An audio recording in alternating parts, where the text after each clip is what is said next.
Orient bell tiles studio से आप देख रहे हैं एबीपी न्यूज।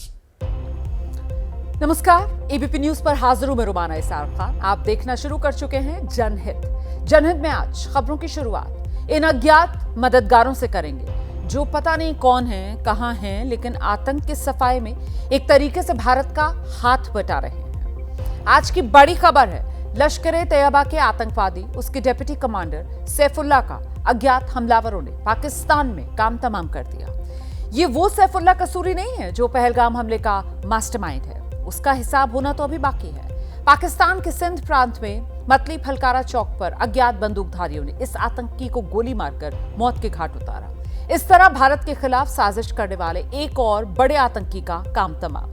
इसे लेकर अभी और अपडेट्स का इंतजार है। पाकिस्तान में मारा गया ये वो सैफुल्लाह है जिसने 2006 में नागपुर में आरएसएस हेडक्वार्टर पर आतंकी हमले की साजिश रची। 2001 में रामपुर के सीआरपीएफ कैंप पर हुए हमले में इसकी बड़ी भूमिका रही। 2005 में Indian institute of science Bengaluru में जो हमला हुआ उसकी साजिश में भी ये शामिल था। यानी भारत में 3 बड़े हमलों में ये वांटेड था, इसकी तलाश थी। इस आतंकी के कई नाम हैं, जैसे सैफुल्लाह, जैसे मोहम्मद सलीम, जैसे रजाउल्लाह और जैसे विनोद। जी, विनोद नाम से भी ऑपरेट करता था सैफुल्लाह, और ये नेपाल में लश्कर-ए-तैयबा का पूरा मॉड्यूल संभालता था। लश्कर के आतंकवादियों को नेपाल के रास्ते भारत में दाखिल कराना और आतंकी हमलों को अंजाम देना, यही इसका काम था। यह आतंकवादी नेपाल के रास्ते लश्कर के आतंकवादियों को भारत में भेजने का काम भी करता था। नेपाल में मौजूद आतंकी नेटवर्क को पैसे पहुंचाना, हथियार मुहैया कराना और भारत में दाखिल कराना, ये पूरा नेटवर्क जो है वो यही सैफुल्लाह संभालता था। तो सेना ने 4 दिन में पाकिस्तान को सबक सिखाया और अब भी आगे सिखाने को तैयार। लेकिन आतंक के सफाए में आप कह सकते हैं कि अज्ञात और अदृश्य शक्तियां भी एक तरीके से भारतीय सेना की मदद कर रही हैं। पिछले कुछ साल में जिस तरीके से पाकिस्तान में एक एक करके आतंक के आकाओं का सफाया हुआ, जिस तरह से अज्ञात हमलावर इन आतंकवादियों को गोलियां मार रहे हैं, उम्मीद कर सकते हैं कि आतंकवादियों के आखिरी दिन करीब हैं। तारीखों के जरिए मैं आपको बताती हूं ये उल्टी गिनती कैसे चल रही है। इस साल तारीख थी 15 मार्च। लश्कर-ए-तैयबा के चीफ हाफिज सईद के बिल्कुल खास अबू कताल की पाकिस्तान में हत्या हो गई। अज्ञात लोगों ने उसे गोली मार दी। 8 सितंबर 2023 लश्कर-ए-तैयबा के कमांडर रियाज अहमद की इसी तरह पीओके में अज्ञात हमलावरों ने गोली मारकर हत्या कर दी। 2 मार्च 2024 को यूनाइटेड जिहाद काउंसिल के जनरल सेक्रेटरी शेख जमीलुर रहमान को भी एबटाबाद में इसी तरह अज्ञात हमलावरों ने मौत के घाट उतारा। 21 अक्टूबर 2023 को जैश ए मोहम्मद के सरगना मौलाना मसूद अजहर के करीबी दाऊद मलिक का भी उत्तरी वजीरिस्तान में अज्ञात लोगों ने काम तमाम किया था। और अब लश्कर का डिप्टी कमांडर, लश्कर का नेपाल इंचार्ज सैफुल्लाह उर्फ विनोद का नंबर लगा। 3 साल में सैफुल्लाह 15वां बड़ा आतंकवादी है जिसका गोली मारकर खेल खत्म किया गया। और इस बार भी साफ नहीं कि ये हमलावर कौन थे, कहां से आए, कहां भाग गए। भारत के लिए सुकून की बात है कि सेना और सुरक्षा बलों का काम किसी अज्ञात ने पूरा कर दिया है। पाकिस्तान ने पहलगाम में नरसंहार का पाप किया और हमने पाकिस्तान और उसके अवैध कब्जे वाले कश्मीर के 9 आतंकी ठिकानों को नेस्तनाबूद किया। आतंकी कारखानों पर भारतीय कहर से पाकिस्तान इस कदर तिलमिलाया कि उसकी फौज ने हमारे सैन्य ठिकानों और आम लोगों को निशाना बनाने की हिमाकत की। और इसके बाद तो हिंद की सेना ने न सिर्फ पाकिस्तान के हर वार को नाकाम किया बल्कि पलटवार किया। ऐसा पलटवार कि उसके दर्जन भर सैन्य ठिकाने खंडहर में तब्दील हो गए। युद्ध के मैदान में आतंकिस्तान को परास्त करने के बाद अब बारी कूटनीतिक मोर्चे पर उसे बेपर्दा करने की। इसके लिए भारत सरकार ने 59 हिंदुस्तानियों की 7 टीमें बनाई। इन टीम्स के कप्तान के नाम आप जानते हैं, लेकिन कूटनीति के मैदान पर दुश्मन को बेनकाब करने वाली टीम इंडिया के सदस्यों के बारे में आप शायद ना जानते हो।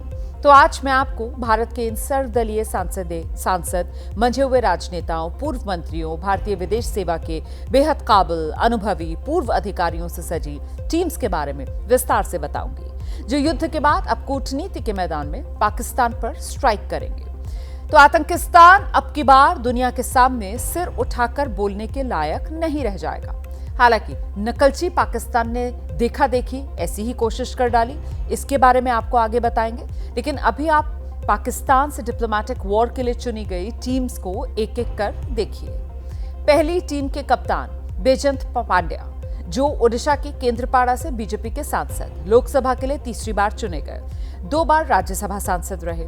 इस टीम में झारखंड की गोड्डा सीट से बीजेपी के लोकसभा सांसद निशिकांत दुबे, नागालैंड से बीजेपी की राज्यसभा सांसद फांगनॉन कोन्याक, हरियाणा से बीजेपी की राज्यसभा सांसद रेखा शर्मा, हैदराबाद से सांसद एआईएमआईएम के अध्यक्ष असदुद्दीन ओवैसी, राज्यसभा के लिए मनोनीत सांसद सतनाम सिंह संधू, कांग्रेस के पूर्व कद्दावर नेता और पूर्व केंद्रीय मंत्री गुलाम नबी आजाद, पूर्व राजदूत और पूर्व विदेश सचिव हर्षवर्धन श्रृंगला शामिल हैं। ये टीम सऊदी अरब, कुवैत, बहरीन और अल्जीरिया जाएगी। अब आगे अगली टीम के बारे में आपको बताएंगे। हमारे पास हमने जो अटैक किए, हमारे पास प्रूफ है, बिफोर आफ्टर पिक्चर्स हैं, हमारे पास बहुत सारी, लेकिन आज तक पाकिस्तान कुछ भी प्रूफ प्रोवाइड नहीं कर सका, दुनिया के सामने नहीं रख सका। उनके पास प्रूफ क्या है कि व्हाट्सएप ग्रुप में हमने देखा या हमने सोशल मीडिया पर देखा। अगर उनके लोग उनके लीडर्स सोशल मीडिया पर बिलीव करके और लोगों को वो नैरेटिव देना चाहते हैं, तो मुझे नहीं लगता कि दुनिया उस पर विश्वास कर सकती है। आज पूरा देश जो है सभी धर्मों, रंगों, नस्लों से ऊपर उठकर अपने देश के साथ, देश की एकता के लिए, देश की अखंडता के लिए, देश के सम्मान के लिए आज इकट्ठा हुआ है। और मैं समझता हूँ कि शायद ये बहुत लंबे टाइम के बाद एक ऐसी भावना देश में, एक ऐसी वतन परस्ती देश में देखने को मिल रही है। दरअसल पाकिस्तानी आतंकवाद के खिलाफ वैश्विक पोल खोल अभियान में अब दूसरी टीम के बारे में आपको बताती हूँ। इसके नेता यानी कप्तान है रविशंकर प्रसाद, जो बिहार की पटना साहिब सीट से बीजेपी के लोकसभा सांसद हैं। उनके पास केंद्र सरकार में कई मंत्रालयों को संभालने का लंबा अनुभव है।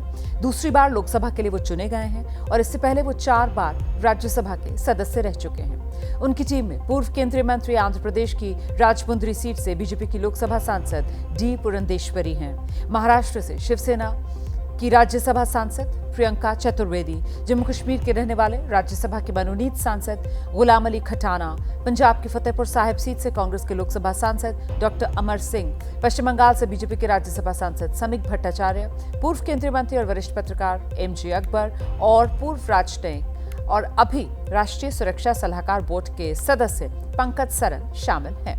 अब ये जो टीम है वो England, France, Germany, European union, Italy और डेनमार्क के दौरे पर जाएगी। पाकिस्तान को इंटरनेशनली आइसोलेट करने का काम और उसको एक आतंकवादी राष्ट्र की नजर से अगर दुनिया देखे, यही हम लोगों का उद्देश्य है। पाकिस्तानी जनता से हमारा कोई विरोध नहीं है।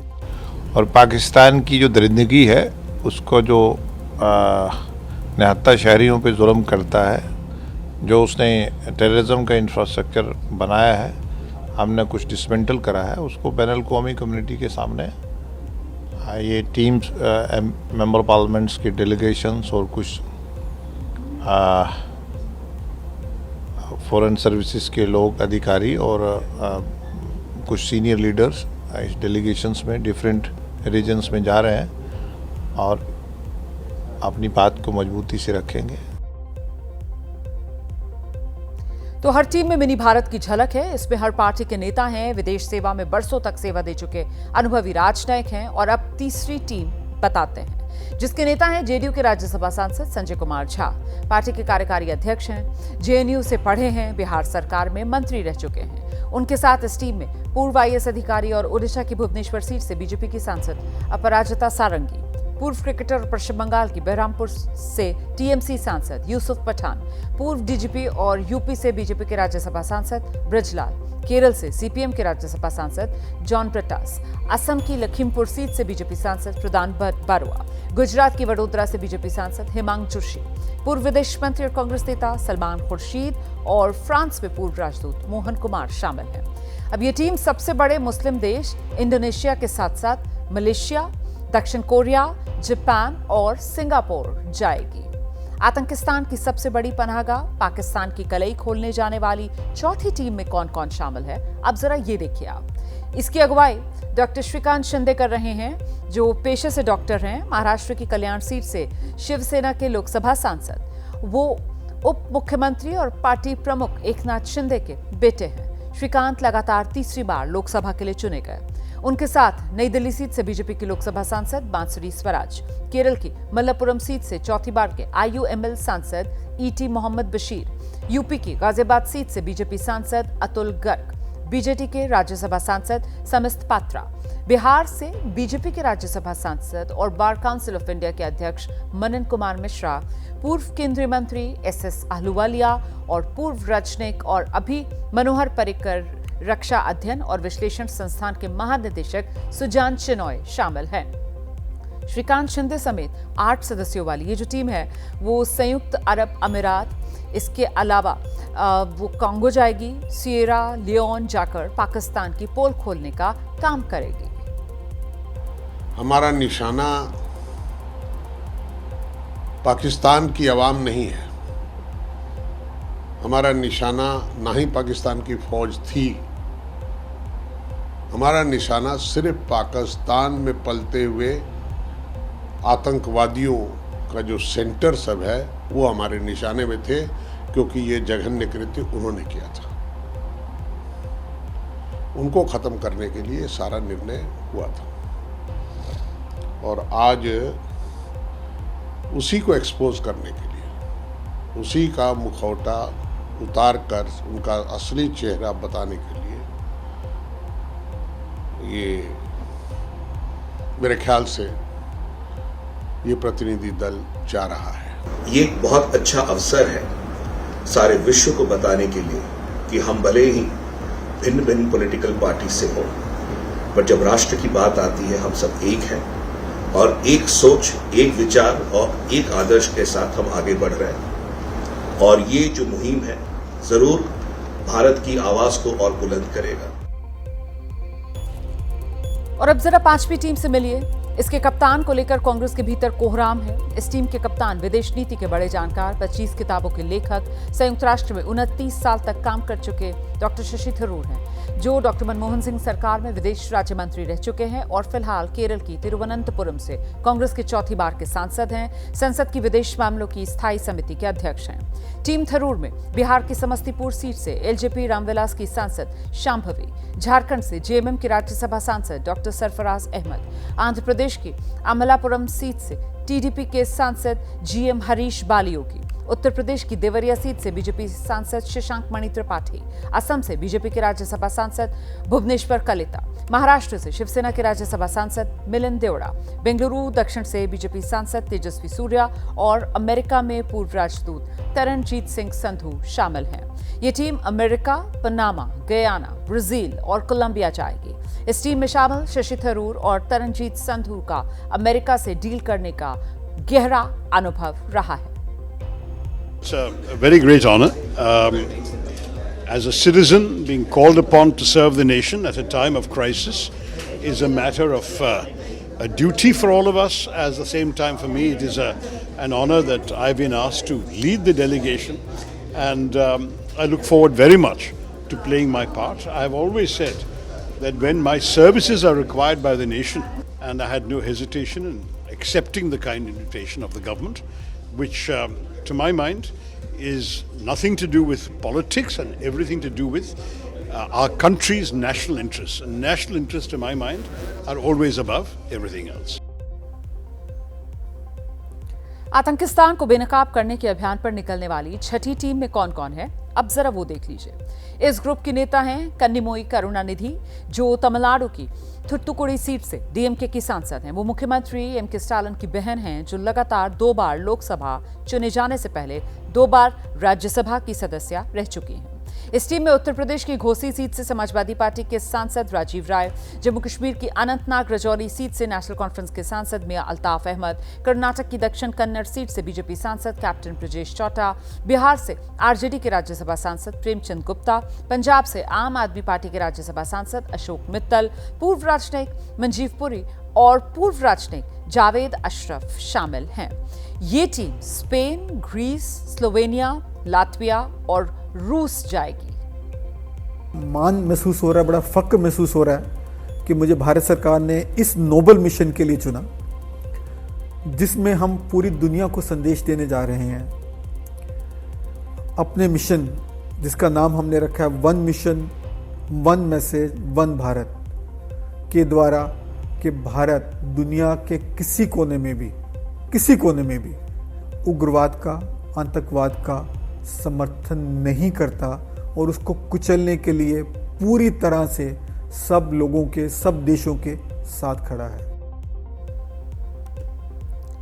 और अब जरा सातवीं टीम को जान लीजिए आप। इस टीम की कमान सुप्रिया सुले संभालेंगी, जो महाराष्ट्र की बारामती सीट से एनसीपी की लोकसभा सांसद हैं, जो लगातार चौथी बार लोकसभा के लिए चुने जाने से पहले एक बार राज्यसभा सदस्य रह चुकी हैं। वो एनसीपी के संस्थापक और वरिष्ठ राजनेता शरद पवार की बेटी हैं। सुप्रिया सुले की टीम में पूर्व केंद्रीय मंत्री और बिहार की सारण सीट से बीजेपी सांसद राजीव प्रताप रूडी, पंजाब से आम आदमी पार्टी के राज्यसभा सांसद विक्रमजीत सिंह साहनी, चंडीगढ़ से कांग्रेस सांसद और पूर्व केंद्रीय मंत्री मनीष तिवारी, हिमाचल प्रदेश के हमीरपुर से बीजेपी सांसद पूर्व केंद्रीय मंत्री अनुराग ठाकुर, आंध्र प्रदेश के नरसावरापेट से टीडीपी सांसद लवु श्रीकृष्ण देवरियालू, पूर्व केंद्रीय मंत्री और कांग्रेस नेता आनंद शर्मा, बीजेपी नेता और पूर्व विदेश राज्य मंत्री वी मुरलीधरन और पूर्व राजनयिक सैयद अकबरुद्दीन शामिल हैं। ये टीम मिस्र, कतर, इथियोपिया, साउथ अफ्रीका जाकर पहलगाम के मुजरिम पाकिस्तान का सबूतों के साथ पर्दाफाश करेगी। अब आपके जहन में सवाल होगा, 7 टीमों के 59 हिंदुस्तानी आखिर कैसे पाकिस्तान की पोल पट्टी खोलेंगे? तो सभी टीम्स का एक ही मिशन है, एक ही मंत्र है, एक संदेश है, एक भारत। इसके लिए बाकायदा ब्रीफिंग दी जाएगी। विदेश सचिव विक्रम मिस्री 20 मई को श्रीकांत शिंदे, कन्नीमोई, संजय झा की अगुवाई वाली टीम्स को संसद भवन में ब्रीफिंग देंगे। ये तीनों टीम्स 21 से 23 मई के बीच अपने मिशन पर रवाना हो जाएंगी, जबकि 23 मई को सुप्रिया सुले, बैजयंत पांडा, रविशंकर प्रसाद और शशि थरूर की अगुवाई वाली टीम्स को ब्रीफिंग दी जाएगी। ये टीम्स 23 से 25 मई के बीच अपने अभियान पर रवाना होंगी। जाहिर है 33 देशों की यात्रा के दौरान टीम इंडिया आतंकवाद के खिलाफ भारत की जीरो टॉलरेंस नीति दुनिया के सामने रखेगी। पाकिस्तान प्रायोजित आतंकवाद के सबूत दिखाएंगे हम। पहलगाम आतंकवादी हमले में पाकिस्तानी साजिश को बेपर्दा किया जाएगा। आतंकी ठिकानों के खिलाफ ऑपरेशन सिंदूर से पाकिस्तान की बौखलाहट बयां की जाएगी और साथ ही भारत में सैन्य ठिकानों पर पाकिस्तान के नाकाम हमलों और आम नागरिकों पर गोलीबारी के प्रमाण दिखाएंगे। इन सब के बाद पाकिस्तान यकीनन पूरी तरह से बेनकाब होगा और फिर खुद आतंकवाद पीड़ित होने की उसकी नकली थियोरी धरी की धरी रह जाएगी। तो पाकिस्तान को बेपर्दा करने के मिशन पर टीम इंडिया में पक्ष विपक्ष दोनों खेमों के सांसद हैं, नेता शामिल हैं। इनमें 51 नेता और 8 पूर्व राजदूत हैं। एनडीए के 31 और 20 विपक्षी पार्टियों के नेता हैं।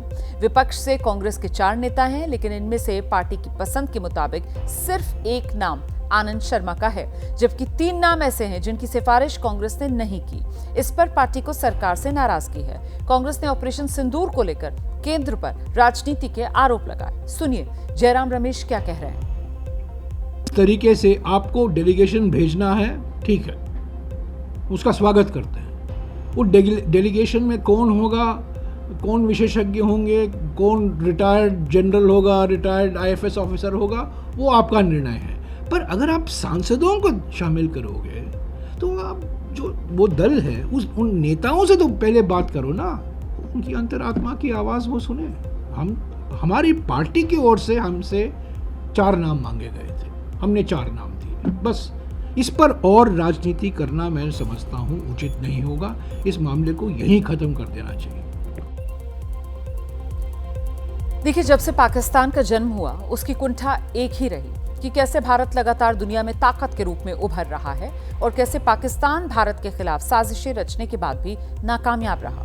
पहलगाम का आतंकी हमला और उसके बाद भारत की जवाबी कार्रवाई ऑपरेशन सिंदूर पूरी दुनिया ने देखी, जिसके बाद दुनिया ने यह भी देखा कैसे पाकिस्तान भारत की नकल करने में कोई कोर कसर नहीं छोड़ रहा। भारत के 7 डेलीगेशंस 7 समंदर पार जाकर पाकिस्तान की करतूतों का खुलासा कर रहे हैं और इसके बाद नकलची पाकिस्तान ने अपना डेलीगेशन तैयार कर लिया है।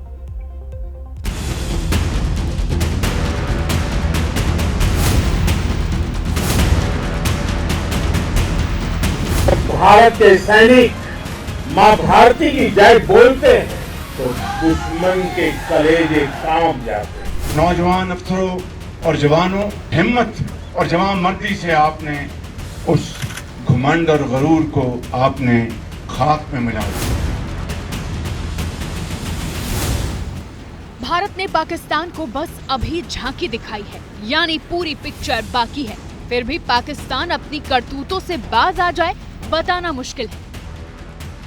जंग के मैदान में 4 दिन में ही पाकिस्तान को चित करने के बाद अब भारत दुनिया भर में जा जाकर उसकी सच्चाई उजागर कर रहा है।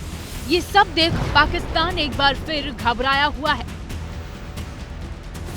पाकिस्तान को भारत दिन में तारे और रात में सूरज की तेज गर्मी के दर्शन करा चुका है और अब बारी है उसके झूठ को पूरी दुनिया में बेनकाब करने की।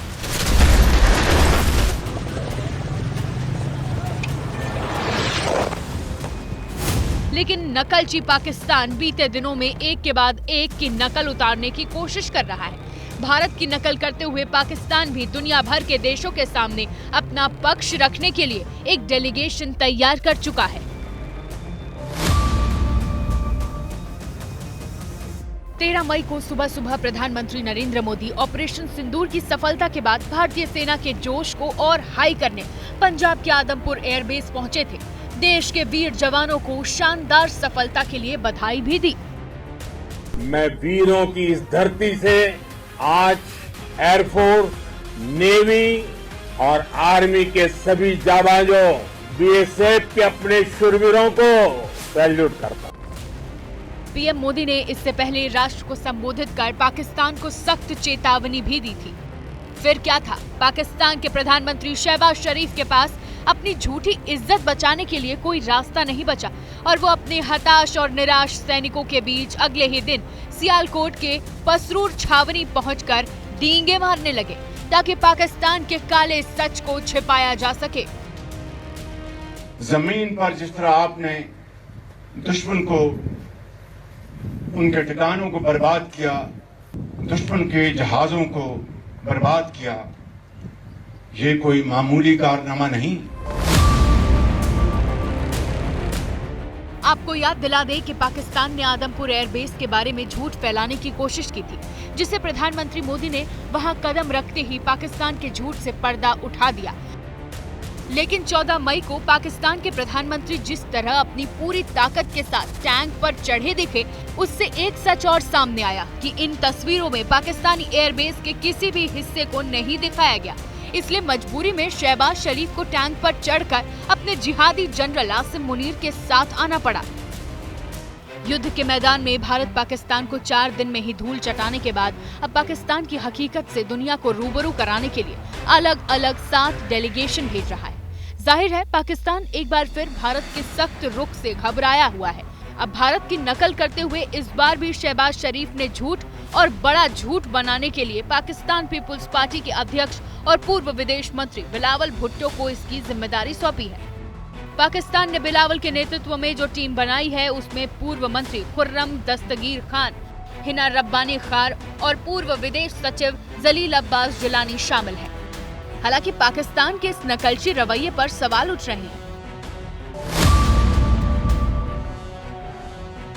पाकिस्तान भारत की नकल ही नहीं कर रहा, बल्कि जब भारतीय सेना ने प्रेस कॉन्फ्रेंस कर दुनिया को पाकिस्तान में पनप रहे आतंकवाद की कमर तोड़ने का सच बताया, तो पाकिस्तान को ये आइडिया खूब पसंद आया और उसने अपनी शेखी बगाड़ने के लिए बार बार प्रेस कॉन्फ्रेंस की। नकलची पाकिस्तान को ये सच्चाई जरूर समझनी चाहिए, भारत विकसित देश बनने के लिए प्रतिबद्ध है, जबकि पाकिस्तान आतंक की धरती के रूप में दुनिया भर में कुख्यात है।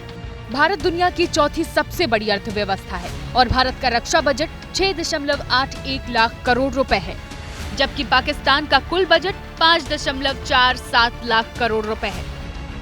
ये सब पाकिस्तान को अच्छे से गांठ बांध लेना चाहिए कि उसकी भारत से कोई तुलना हो ही नहीं सकती। चाहे जितनी नकल करनी है, मोदी तो पहले भी बालाकोट स्ट्राइक के बाद पाकिस्तान को नेक सलाह दे चुके हैं कि हमारा मुकाबला करना है तो गरीबी, आतंकवाद, भूखमरी और देश के विकास को ध्यान में रख कर करें। हिंदुस्तान आपसे लड़ाई लड़ने को तैयार है। आओ आओ, हिम्मत हो, आइए हम गरीबी को खत्म करने का काम करें, आप अपने देश में गरीबी को खत्म करने का काम करें। हम दोनों लड़ाई लड़े, देखते हैं सबसे पहले अपने देश की गरीबी कौन खत्म करता है। आओ। लेकिन पाकिस्तान ने भारत को हर बार नजरअंदाज किया। इसलिए अब पाकिस्तान से आने वाली हर गोली का जवाब भारत गोले से दे रहा है। अभी आपने देखा और समझा कैसे पाकिस्तान भारत की नकल करने की कोशिश में जुटा है। अब शहबाज शरीफ ने पाकिस्तान के झूठ को और फैलाने के लिए एक ऐसे व्यक्ति को कमान सौंपी जिसे ना कूटनीति की समझ है, ना किसी मामले की गंभीरता का ज्ञान। आज हम आपको बताएंगे कैसे पाकिस्तान का डेलीगेशन इस लायक भी नहीं कि वो भारत की दमदार वैश्विक छवि के आसपास भी कहीं ठहर सके। पूर्व विदेश मंत्री बिलावल भुट्टो की अध्यक्षता में नकलची पाकिस्तान अब कूटनीतिक फ्रंट पर भी शिकस्त खाने के लिए तैयार है। सवाल है, क्या बयानवीर बिलावल भुट्टो भारत का मुकाबला कर पाएंगे?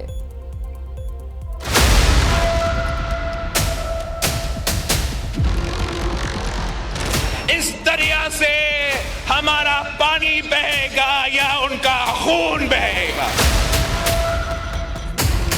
जो रात के अंधेरे में हमले करते हैं। ये है पाकिस्तान के पूर्व प्रधानमंत्री बेनजीर भुट्टो के शहजादे, पाकिस्तान के पूर्व विदेश मंत्री बिलावल भुट्टो, जिन पर पाकिस्तान के प्रधानमंत्री शहबाज शरीफ को पूरा एतबार है। और भारत की नकल करते हुए अब बिलावल भुट्टो पाकिस्तान के झूठ की नई पोटली लेकर अलग अलग देशों में निकल रहे हैं। ऑपरेशन सिंदूर के बाद जहां भारत की ओर से शशि थरूर और असदुद्दीन ओवैसी जैसे बेहद दमदार और गंभीर प्रतिनिधि समेत 7 डेलीगेशन दुनिया भर के देशों में पाकिस्तान की पोल खोलने निकल रहे हैं, वहीं पाकिस्तान की लगातार जगहसाई कराने वाले बिलावल भुट्टो के साथ साथ हिना रब्बानी खार जैसे नेता पाकिस्तान का झूठ परोसने की तैयारी कर चुके हैं। वैसे हाल ही में पहलगाम में हुए नरसंहार के बाद बिलावल भुट्टो भारत के खिलाफ जहर उगल रहे थे, जिसके बाद उनकी जहर उगलने वाली जुबान पर भारत ने डिजिटल स्ट्राइक कर दी। पहलगाम में हुए आतंकी हमले के बाद बदजुबान बिलावल भुट्टो ने भारत को गीदड़ भपकी देने की भी कोशिश की थी कि सिंधु हमारा है और सिंधु हमारा रहेगा, या इस दरिया से हमारा पानी बहेगा या उनका खून बहेगा। लेकिन बिलावल की नौटंकी बदस्तूर जारी है। हाल ही में ऑपरेशन सिंदूर के बाद पाकिस्तान की नेशनल असेंबली को संबोधित करते हुए बिलावल ने नाटकीय अंदाज में कहा कि रात के अंधेरे में कौन हमला करता है। कौन रात के अंधेरे में हमले करते हैं? चोर रात के अंधेरे में हमले करते हैं, बुज़दिल रात के अंधेरे में हमले करते हैं। अगर उनमें हिम्मत होता तो वो दिन में आके ऐलाने जंग करते हैं। पाकिस्तान के बयानवीर बिलावल भुट्टो के बारे में यहाँ तक की खबर आई है कि उन्होंने भारत की जवाबी कार्रवाई से पहले ही अपनी बहनों को कनाडा भेज दिया था। यानी आप समझ सकते हैं कि बिलावल किस तरह के नेता हैं। भारत के डेलीगेशन में शशि थरूर और असदुद्दीन ओवैसी के नाम भी हैं, जिनके कद के आगे बिलावल भुट्टो दूर दूर तक नहीं टिकते हैं। ऐसे में क्या वो इस लायक भी हैं कि भारत के किसी भी डेलीगेशन के रुख का सामना कर सकते हैं? अब आप खुद सोचिए कैसे बिलावल भुट्टो शशि थरूर और ओवैसी जैसे मंझे हुए नेताओं का कितना सामना कर सकते हैं। वैसे भारत में सब बिलावल भुट्टो के बारे में अच्छे से जानते हैं कि वो आखिर हैं क्या। अब उनकी वालदा को जन्नत नसीब करे, लेकिन उन्होंने भी बहुत घटिया इस तरह के चीजें दी। वो जज्बात से खेलते हैं, हम जज्बात से नहीं खेलते। बयान देते रहते हैं, उनके बयान को क्या है उनका बयान। अगर हम उनके बयानों पे गए तो फिर आगे नहीं चल सकते। अब आप इस तस्वीर को देखिए जब बिलावल भुट्टो मई 2023 में भारत आए थे और विदेश मंत्री एस जयशंकर ने उन्हें जिस अंदाज में वेलकम किया था वो बिलावल भुट्टो को आज भी याद होगा। यही नहीं, बिलावल भुट्टो के भारत आने के बाद एस जयशंकर ने अक्टूबर 2024 में SCO की बैठक में हिस्सा लेने के लिए इस्लामाबाद में बड़े दमदार अंदाज में भारत की मौजूदगी का एहसास कराया था। भारत ने तब भी द्विपक्षीय बैठक न कर पाकिस्तान को मायूस कर दिया था और उसकी औकात दिखा दी थी। एक बार फिर आपको बता दें कि विदेश मंत्री जयशंकर नीदरलैंड, डेनमार्क और जर्मनी की यात्रा पर जा रहे हैं और इस दौरान फिर पाकिस्तान की पोल खोलेंगे। तो देखा आपने, पाकिस्तान की डिप्लोमेटिक टीम भी उतनी ही ढीली ढाली जैसे कि फील्ड में उसकी आर्मी। टीम इंडिया की ये 7 टीम्स दुनिया भर में जाकर पाकिस्तान को एक्सपोज करेंगी, बताएंगी पाकिस्तान को मदद देना सांप को दूध पिलाने जैसा और बदले में वो जहर ही देगा।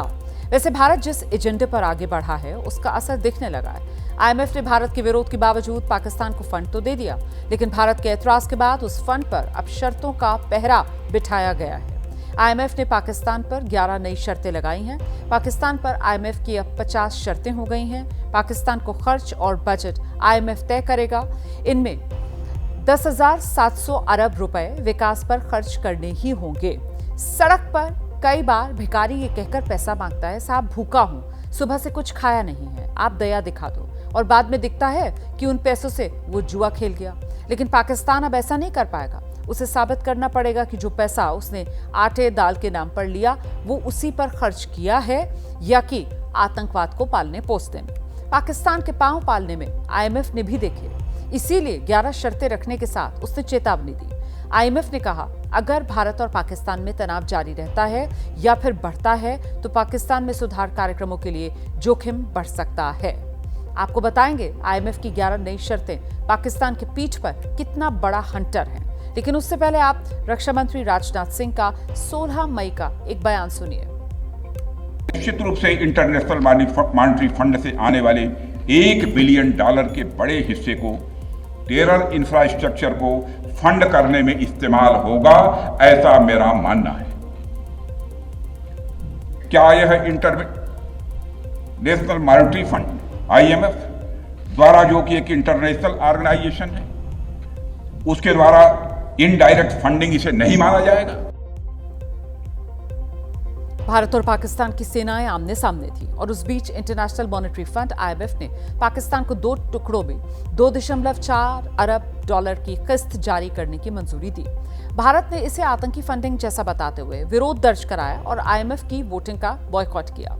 और अब इसके बाद जब पाकिस्तान सरकार ने आतंकी मसूद अजहर के खानदान के 14 लोगों समेत हर एक मरने वाले को 1-1 करोड़ रुपए देने का ऐलान किया, तो भारत ने गेंद फिर IMF के पाले में उछाली कि उसने क्या इसीलिए पाकिस्तान को यह फंड दिया था। भारत का सीधा सवाल था, क्या गारंटी है पाकिस्तान ये फंड आतंकवाद के काम में नहीं लगाएगा? क्या गारंटी है कि पैसा आतंकी कैंप्स फिर से खड़े करने में इस्तेमाल नहीं होगा? क्या इस फंडिंग को IMF की अप्रत्यक्ष टेरर फंडिंग ना माना जाए? वह देश तो मांगते मांगते अपनी जहालत से एक ऐसी हालात में आ गया है कि उसके बारे में यह भी कहा जा सकता है कि पाकिस्तान जहां भी खड़ा होता है वहीं से मांगने वालों की लाइन प्रारंभ हो जाती है। तो मजबूरी में ही सही, IMF को दुनिया भर में फजीहत से बचने के लिए पाकिस्तान पर 11 नई शर्तें लगानी पड़ी हैं। ये भारत के नैरेटिव की बहुत बड़ी जीत है। पाकिस्तान का आगामी रक्षा बजट 2,414 अरब रुपए है। ये बजट पिछले रक्षा बजट की तुलना में 12% ज्यादा। पाकिस्तान इसे 18% यानी 2,500 अरब रुपए करने की तैयारी में था। लेकिन IMF की नई 11 शर्तों के बाद पाकिस्तान अब चाहकर भी इन पैसों से ना तो मसूद अजहर और हाफिज सईद के आतंकी अड्डे आबाद कर पाएगा और न ही जनरल मुनीर की उस आर्मी को मदद दे पाएगा जो पहले ही कंगाल है और भारत से 4 दिन भी लड़ने की हालत में नहीं थी। When General Asim Munir started all this fracas, he had gone to Kazakhstan for a very well-deserved holiday. He had to come rushing back, and he met his air chief and the navy chief. उन्होंने क्या बोला? मरा दिया मुनीर। मेरी navy में 8 submarines हैं। The navy के admiral ने कहा 8 सबमरीन्स हैं मेरी नेवी के अंदर, 5 अगस्ता 3 मिजिट, उनमें से केवल 2 चल रही हैं आज के दिन। The rest are in repair and refit in the Karachi harbour. The Pakistani Air Force chief told him, my F-16s, half of them are out of action because they are being upgraded, right, with the $400 million package that Donald Trump gave. दरअसल IMF का ये जो झटका है पाकिस्तान के लिए गरीबी में आटा गीली होने जैसा। ये झटका ऐसे वक्त पड़ा जब भारत की एयर स्ट्राइक के बाद पाकिस्तान के पास अपने 12 सैन्य अड्डों, एयर बेसेस, रडार साइट्स की मरम्मत के लिए भी फंड नहीं और आर्मी शहबाज सरकार का अब मुंह ताक रही है। इस बीच भारत पाकिस्तान के बीच हुए युद्ध के बाद देश के तमाम हिस्सों से सामने आ रहे उन चेहरों पर जरा नजर डालेगी जिन पर हिंदुस्तान में रहकर पाकिस्तान के लिए काम करने के गंभीर आरोप हैं। हरियाणा और पंजाब पुलिस ने ऐसे 6 लोगों को गिरफ्तार किया है जो भारत की गोपनीय जानकारियां पाकिस्तान को दे रहे थे। इनके नाम देवेंद्र सिंह ढिल्लों, यूट्यूबर ज्योति मल्होत्रा, नुमान इलाही, अरमान गजाला, यासीन मोहम्मद, ये सभी 6 आरोपी हरियाणा और पंजाब से गिरफ्तार किए गए पाकिस्तान के लिए जासूसी करने वाले इन सभी आरोपियों के बीच बहुत सी चीजें काफी मिलती जुलती हैं। ये सभी दिल्ली में पाकिस्तानी हाई कमीशन के कर्मचारियों के संपर्क में थे और ज्यादातर आरोपी पाकिस्तान जा चुके हैं। लेकिन इन सभी आरोपियों में सबसे ज्यादा सुर्खियों में हिसार से गिरफ्तार यूट्यूबर ज्योति मल्होत्रा है।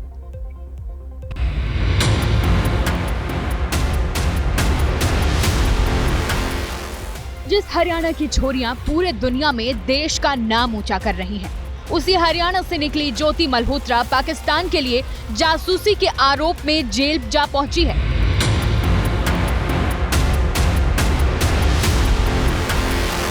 पेशे से यूट्यूबर ज्योति मल्होत्रा पर करीब 1 साल से देश की खुफिया जानकारियां पाकिस्तान भेजने के गंभीर आरोप है, जिसके सबूत खुद ज्योति के यूट्यूब चैनल के इस वीडियो में मौजूद है। ज्योति के जासूसी कांड की पटकथा की शुरुआत मार्च 2024 के इस वीडियो से शुरू होती है, जिसमें ज्योति के साथ दानिश नाम का एक पाकिस्तानी एजेंट नजर आ रहा है, जिसके संपर्क में आने के बाद ज्योति भारत के भेद पाकिस्तान भेजने के कुचक्र में शामिल हो गई। दानिश जी हो रही है, नॉर्मल वीडियो बन रही है। दानिश जी थानू जी बस मैं इतना खुश होगी देख के, इतना क्या अरेंजमेंट है, सुपर चाचा।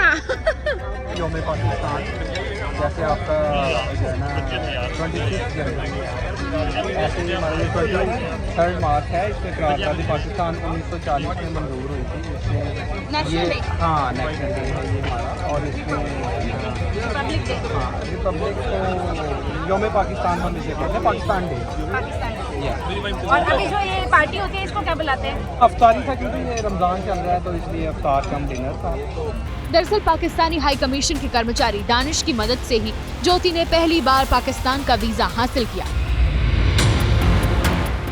इस दौरान ज्योति और दानिश के करीबी संबंध बन गए, जिसके बाद कुछ और पाकिस्तानी खुफिया एजेंट से ज्योति की पहचान हुई, जिनके नाम अली अहवान और शाकिर उर्फ राणा शहबाज बताए जा रहे हैं। इन्हीं दोनों ने पाकिस्तान में ज्योति की मुलाकात खुफिया एजेंसी के अफसरों से कराई, जिन्होंने ज्योति मल्होत्रा के पाकिस्तान यात्रा में रहने और खाने पीने का खर्च उठाया। पाकिस्तानी एजेंसियों से संपर्क के चलते ही उसे वहां VIP ट्रीटमेंट मिलता था और पाकिस्तानी पुलिस की सुरक्षा में ज्योति चाहे जहां वहां आती जाती थी। किसी को शक न हो इसलिए ज्योति ने शाकिर का नाम अपने फोन में जट रंधावा नाम से सेव कर रखा था। लेकिन मल्टीपल विजिट्स करना, उनसे सोशलाइज करना, to remain in touch during the conflict also. और फिर इसने जैसे पाकिस्तान विजिट करके कुछ हाई प्रोफाइल लोगों से मुलाकात भी हुई है इसकी, तो क्यों मुलाकात हुई, क्या इन्फॉर्मेशन शेयर किया, वो सारी चीज़ें पूछताछ चल रही है। मतलब ऑल्दो ये अरेस्ट तो अभी 2 दिन पहले हुई है, बट ये इंटेलिजेंस एजेंसीज के रडार पे काफ़ी दिन से थी। जो भी इसके जो ट्रैवल्स हैं वो सबसे सारी चीज़ें मॉनिटर हो रही थी, तो उससे तभी ये अरेस्ट हुआ है। हरियाणा पुलिस और खुफिया एजेंसियों की अब तक की जांच और ज्योति से हुई पूछताछ में इस बात के कई सबूत मिले हैं, जो इशारा कर रहे हैं कि ज्योति पाकिस्तान इंटेलिजेंस ऑपरेटिव्स के लिए काम करने लगी थी। तो जैसे मैंने आपको बताया कि सॉफ्ट पेडलिंग, सॉफ्ट पावर का इस्तेमाल करके ये इन्फ्लुएंसर्स को करके और एक काउंटर हमारी जो नैरेटिव है उसको काउंटर करने के लिए, पाकिस्तानी प्रोपेगेंडा को चलाने के लिए डेफिनेटली इसका तो काफ़ी डायरेक्ट एविडेंस है कि ये तो बिल्कुल जैसे कि सोशल मीडिया अकाउंट्स सभी, तो हम उसको एनालाइज कर रहे हैं, सारे वीडियोस वगैरह जो हमारी टीम है, एक्सपर्ट की टीम है साइबर की, तो उसको सारे वीडियोस को एनालाइज कर रहे हैं। उससे भी कुछ इंपॉर्टेंट क्लूज़ हैं वो हम ढूंढ रहे हैं, सो दैट कि हमारे इंट्रोगेशन को हेल्प मिले। भारत में पाकिस्तानी नैरेटिव चलाने के लिए पाकिस्तान हाई कमीशन ने अपनी इस पार्टी में कई यूट्यूबर्स को न्योता दिया था। उन्हीं तमाम यूट्यूबर्स में से एक ज्योति मल्होत्रा आसानी से पाकिस्तानी खुफिया एजेंसियों का शिकार बन गई। यूट्यूबर ज्योति मल्होत्रा लंबे वक्त से जांच एजेंसियों के रडार पर थी। इसकी वजह बने ज्योति के यूट्यूब चैनल के वीडियोस और उसकी बीते दिनों की ट्रैवल हिस्ट्री, जिसके मुताबिक ज्योति पहली बार 2023 में 10 दिन के लिए पाकिस्तान के सफर पर गई। अगले साल 2024 में ज्योति दोबारा अप्रैल मई में 1 महीने के लिए पाकिस्तान गई थी और वहां से लौटते ही ज्योति को जून में चीन की यात्रा के लिए वीजा मिल गया। She was in touch with PIOs and she had also visited Pakistan multiple times और she has also visited China once और उसे हमने परसों अरेस्ट किया है और उसकी हमने अभी 5 दिन का पुलिस रिमांड पे लिया। तो उसमें जैसे उसकी पूछताछ चल रही है, जो इन्वेस्टिगेशन है वो चल रहा है अभी, और जो उसके फाइनेंशियल ट्रांजैक्शंस है उसको हम एनालाइज कर रहे हैं। जो भी उनके ट्रैवल डिटेल्स हैं, कहाँ गए हैं, किस किस से मिले हैं, वो सब एनालाइज कर रहे हैं। हालांकि कुछ लोगों ने यूट्यूबर ज्योति मल्होत्रा को लेकर पहले से शक जताना शुरू कर दिया था।